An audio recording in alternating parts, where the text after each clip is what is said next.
एक बार एक गांव में प्रीति नाम की एक लड़की रहती थी। प्रीति गांव की ही एक कोठी में रहती थी, जहां प्रीति के बाबा गांव के सबसे बड़े जमींदार थे। लेकिन उसके पिताजी की जुआ खेलने की लत ने उसके पूरे परिवार और दौलत को बर्बाद कर दिया था। प्रीति के परिवार में कोई नहीं था। असल में प्रीति के पिता ने एक बार जुआ खेलते समय अपना सभी कुछ दांव पर लगा दिया था और वो जुआ हार गए। हारने पर दौलत गई तो गई, साथ ही प्रीति की माँ ने भी तंग आकर जहर खा लिया था। प्रीति की माँ के बाद उसके पिता भी ज्यादा दिन तक न जिए।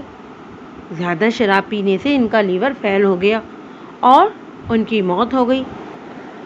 अपने पिता की इस जुए की आदत का सबसे बड़ा शिकार बनी अनाथ प्रीति। इस बेचारी का क्या दोष था? अब न ही उसका कोई ख्याल रखने वाला था और न ही कोई रोटी देने वाला। पेट पालने के लिए मजबूरन प्रीति गांव के घर में झाड़ू पोंछा करती। प्रीति का ये सब करने का बिल्कुल भी मन नहीं था। जिस घर में वो काम करती उसका मालिक उसे गंदी और बुरी नज़र से देखता था। लेकिन 2 वक्त की रोटी के लिए प्रीति ये सब भी झेल ही लेती थी। रोज सुबह ही सुबह गांव के मंदिर जाती और अपनी दर्द भरी कहानी भगवान को सुनाती। हे भगवान, मुझसे किस जन्म का बदला ले रहा है? क्योंकि इस जन्म में तो मैंने ना ही किसी का मन दुखाया है, ना ही कोई बुरा काम किया है। अगर मेरा बाप जुआ खेलता था तो इसमें मेरी क्या गलती थी? मैंने तो बारहा इन्हें जुआ खेलने से रोका, यहाँ तक के रोकने के चक्कर में उनकी मार भी खाई। लेकिन हमेशा मुझे यही विश्वास रहा कि तू सब ठीक कर देगा। मैंने तुझ पर भरोसा किया और तूने मुझे मेरे भरोसे का ये सिला दिया है। ना ही खाना है और ना ही कोई अपना। इस भरी दुनिया में अकेला कर दिया मुझे।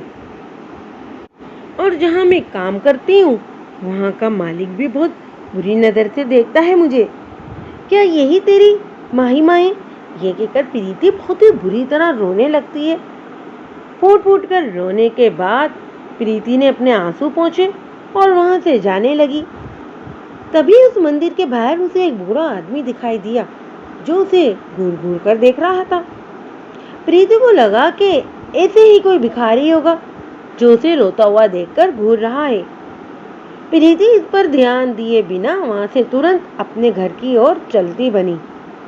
लेकिन अब तो इस बूढ़े आदमी को प्रीति को देखने की आदत ही पड़ गई थी। जब भी प्रीति मंदिर जाती और भगवान को अपनी आप बीती सुनाती वो उसे घूरा करता, लेकिन कभी मंदिर के बाहर प्रीति का पीछा नहीं करता था। प्रीति को लगा कि वो बेचारा भीख की आग में उसे देखा करता है। प्रीति के पास कोई ज्यादा पैसे तो नहीं थे, फिर भी वो दान पुण्य करने में बिल्कुल भी नहीं घबराती थी।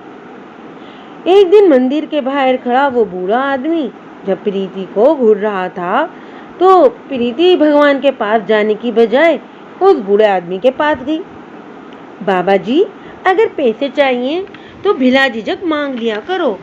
किसी और को इस तरह घूरोगे तो वो गलत मतलब निकालेगा।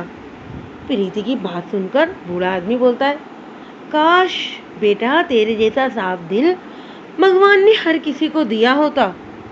खैर, अगर कुछ है तो दे दे बेटा। प्रीति ने अपनी जेब से एक 10 का सिक्का निकाला और भिखारी की जेब में डाल दिया। बाबा जी, अभी तो बस इतने ही हैं। आगे जब ज्यादा कमाने लगूंगी ना तो तब मैं ज्यादा दूंगी। अरे बेटा, सच्चे दिल से दिया गया 1 रुपया भी मैं खुशी खुशी रख लूं, फिर तो तेरा ये 10 रुपया मेरे लिए लाखों के बराबर है।